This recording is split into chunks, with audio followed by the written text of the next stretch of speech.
नमस्कार, welcome to world affairs. मैं हूं प्रशांत धवन। नाउ रिसेंटली हुआ है एक ग्लोबल सर्वे जहां पर यह चेक किया गया कि किस देश के जो लोग हैं वो अपने लीडर से खुश हैं।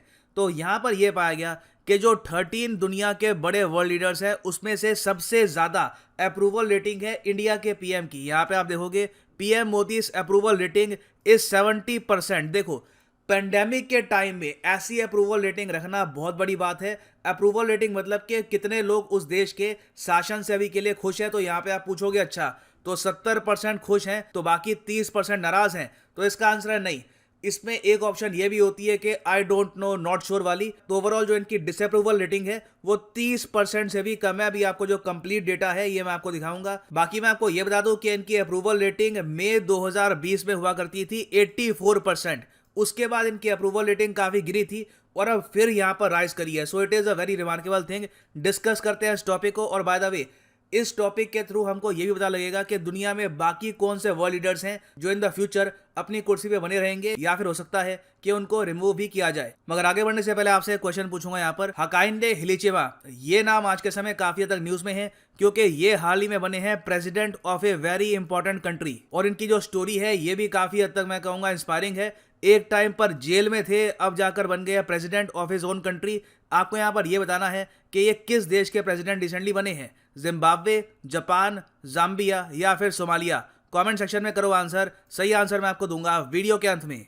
ना फर्स्ट ऑफ ऑल यहाँ पर आप पूछोगे कि जो ये ग्लोबल अप्रूवल रेटिंग है ये डिसाइड कौन करता है, कौन यहाँ पर डेटा कंपाइल करता है और ये जो लिस्ट है निकालता है। तो ये लिस्ट निकालता है मॉर्निंग कंसल्ट। ये यूएस बेस्ड डेटा कंपनी है। डेटा ये लोग कंपाइल करते हैं, सर्वे करते हैं वेरियस चीजों को लेकर इन यूएसए। जॉब्स का डेटा हो गया, अप्रूवल रेटिंग हो गई। उसके अलावा कभी कभी ये ग्लोबल इश्यूज पर भी क्वेश्चन पूछते हैं लोगों से। फॉर एग्जाम्पल, इन्होंने जनवरी 2020 में अमेरिकन से एक सवाल पूछा, हजारों अमेरिकन से सवाल पूछा कि ईरान, 24 घंटे हम न्यूज़ में सुनते हैं कि ईरान के जो न्यूक्लियर बॉम्ब है ये बन रहा है, हमें ईरान को रोकना होगा, वॉर हो सकती है। तो सिंपली आपको ये बताना है कि ईरान मैप पे है कहां पर। आप जान के हैरान होंगे, सिर्फ 28% अमेरिकन इस मैप को देखकर ईरान को करेक्टली यहां पर आइडेंटिफाई कर पाए।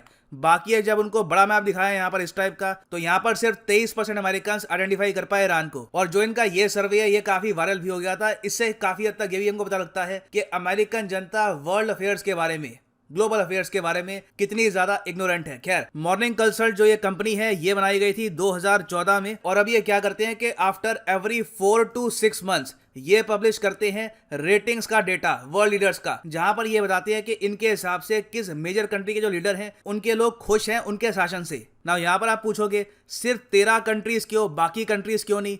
देखो, पहली बात तो यहाँ पे क्राइटेरिया ये है कि जिस देश का भी यहाँ पर सर्वे ये लोग लेंगे वो होनी चाहिए डेमोक्रेसी। अब चाइना में आप पूछोगे कि लोग शी जिनपिंग से खुश है या नहीं है, तो डर के मारे वहाँ पे तो आपको 99% मिल जाएगी अप्रूवल रेटिंग, क्योंकि जो भी वहाँ पर बोलेगा कि वो नाखुश है मोस्ट प्रॉब्ली उसको पनिश किया जाएगा। सेम केस नॉर्थ कोरिया में है। तो ये सर्वे पहली बात तो होता है प्रॉपर डेमोक्रेसीज में।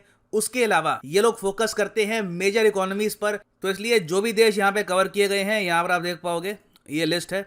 India, Brazil, Mexico, USA, UK, France. यहाँ पर इन्होंने नॉर्वे, स्वीडन और जो बाकी जो देश है उनको कवर इसलिए नहीं किया क्योंकि उनकी इकोनॉमी इतनी ज्यादा मैटर करती नहीं है to the overall global economy. ना इनके हिसाब से यहाँ पे आप अगर देखोगे ये लोग ये कह रहे हैं कि पीएम मोदी एंजॉय करते हैं 70% अप्रूवल रेटिंग। और डिसअप्रूवल रेटिंग की अगर हम बात करें तो ये सिर्फ 25% है। तो सिर्फ 25% यहाँ पे नाखुश हैं लोग। ये अपने आप में मैं कहूँगा काफी इंप्रेसिव है। हालांकि इस सर्वे के जो आलोचक है वो यहाँ पर ये कह रहे हैं कि सैंपल साइज देखो, सैंपल साइज ये होता है कि कितने लोगों से पूछा कि आप यहाँ पर खुश हैं या फिर नाखुश हैं। तो सैंपल साइज बहुत कम है सर्वे का, 2126। नाउ इससे ज्यादा तो कमेंट्स ही पढ़ने वाली है इस वीडियो पर।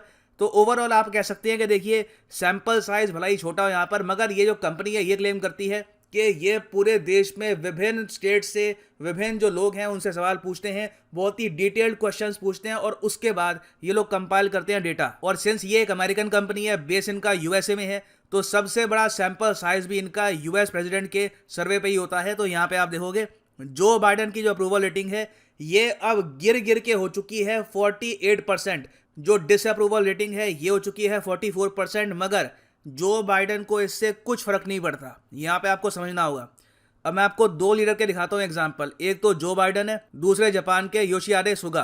नाउ आपको पता होगा जापान के पीएम बहुत ही जल्द रिजाइन करने वाले हैं। इनकी जो पॉलिटिकल पार्टी है उसने हाल ही में ये कहा है कि ये रिजाइन कर देंगे और इनकी जगह एक नए पीएम बनेंगे जापान के। तो जापान में ऐसा इसलिए हो पा रहा है क्योंकि जापान में है एक पार्लियामेंट्री फॉर्म ऑफ डेमोक्रेसी, मतलब कि यहाँ पर पहले आते हैं मेंबर ऑफ पार्लियामेंट फिर चूज करते हैं कि उनमें से कौन बनेगा पीएम। भारत की तरह यहाँ पे होता है। तो जापान में आज के समय जो रूलिंग पार्टी है liberal democratic party, Shinzo Abe की पार्टी, पावर में तो वही पार्टी रहेगी मगर बस एक नया पीएम यहाँ पर सामने आ जाएगा। मगर क्या यूएसए में ऐसा हो सकता है? यूएसए में जो बाइडेन की जो अगर मान लो डिसअप्रूवल रेटिंग है ये बिल्कुल मान लो 80% पहुंच गई, तो क्या जो बाइडेन को जो डेमोक्रेट पार्टी है यूएसए की रिप्लेस कर सकती है? तो इसका आंसर है नहीं। जो बाइडेन पे जो इनकी पॉलिटिकल पार्टी है ये प्रेशर नहीं डाल सकती, क्योंकि जब तक ये चाहेंगे ये रहेंगे प्रेसिडेंट, अनलेस इनको रिपब्लिकन और डेमोक्रेट दोनों मिलकर इम्पीच ना कर दे, वो अलग ही केस होता है। तो जो बाइडेन इस सर्वे को लेकर इतने जरा चिंतित यहाँ पर होंगे नहीं। मगर वैसे मैं आपको ये बता दूं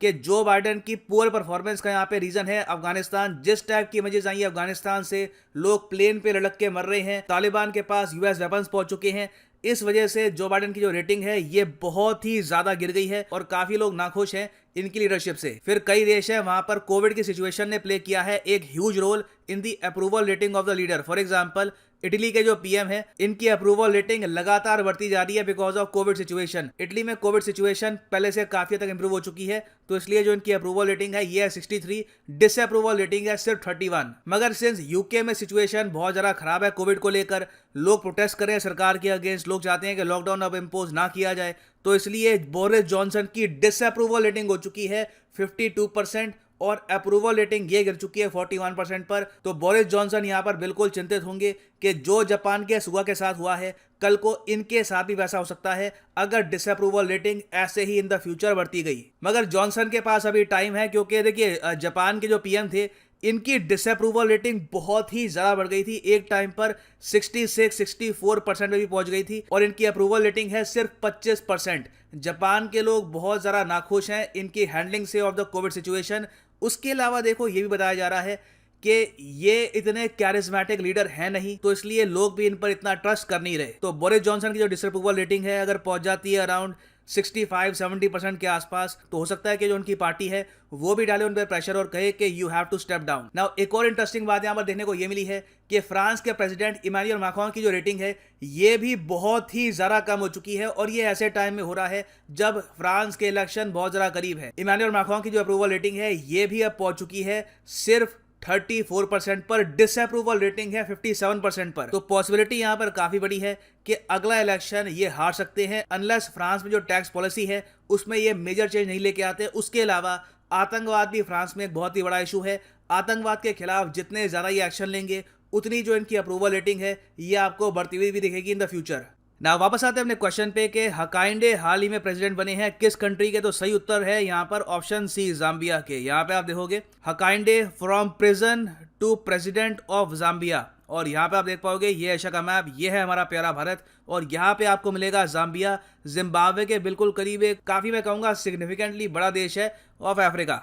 और फाइनली यहाँ पर मैं ये भी ऐड कर दूं कि अनअकैडमी का यूपीएससी कॉम्बो कोर्स अवेलेबल है। सिंपली यहाँ पर जाओ कमेंट सेक्शन में, click on this link. Bye the वे जो अनअकैडमी का कॉम्बो कोर्स है इसके प्राइसेस बढ़ने वाले हैं from the 15th of this month, तो 10 दिन आपके पास यहाँ पर है बिफोर द प्राइसेस इंक्रीज।